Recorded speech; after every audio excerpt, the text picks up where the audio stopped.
Evernote just raised prices again. If you're on the premium plan, you're paying $14 a month, sometimes more depending on your region. That's over $160 a year. Here's the thing. For that price, there are now at least 5 apps that do the same job better, with features Evernote still doesn't have. In this video, we're testing each one honestly. No affiliate links, no sponsored picks. Just real breakdowns, so you pick the tool that actually fits how you work. Evernote's core product hasn't fundamentally changed in 5 years. They added AI features, which are okay, but not revolutionary.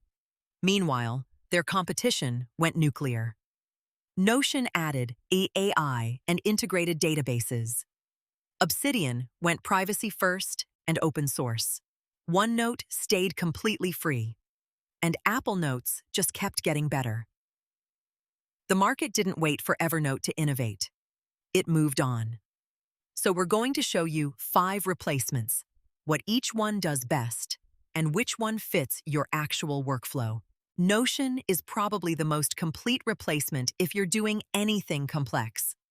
It's not just a note app. It's a database, Kanban board, wiki, and task manager all in one.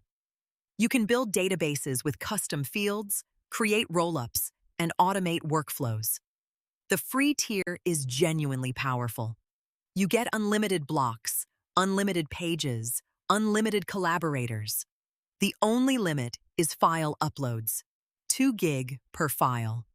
For $80 a year, Notion Pro removes that restriction.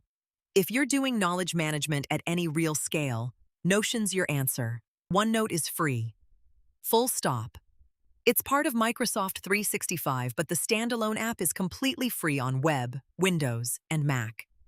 If you're already in the Microsoft ecosystem, Outlook, Teams, Office, OneNote integrates seamlessly. It's also surprisingly good at OCR. You can photograph a handwritten note or a printed page, and OneNote will index the text so you can search it later. It's not as customizable as Notion, but it's stable, reliable, and you pay $0. If you're looking for a drop-in replacement that costs nothing, OneNote is genuinely underrated. Obsidian is where you go if you want to own your data completely. Every note is a markdown file on your computer. No cloud lock-in, no vendor telling you what to do with your notes. The app itself is free forever for personal use, and it's offline first, so you can use it without internet. Obsidian's real power is its linking system. You can build a personal wiki where notes reference each other, creating a knowledge network. The learning curve is steeper than Notion, and you'll probably need to spend time on plugins. But if privacy and long-term data ownership matter to you, Obsidian wins. If you have an iPhone or Mac, Apple Notes might be all you need. It's free, beautifully designed, and it just works.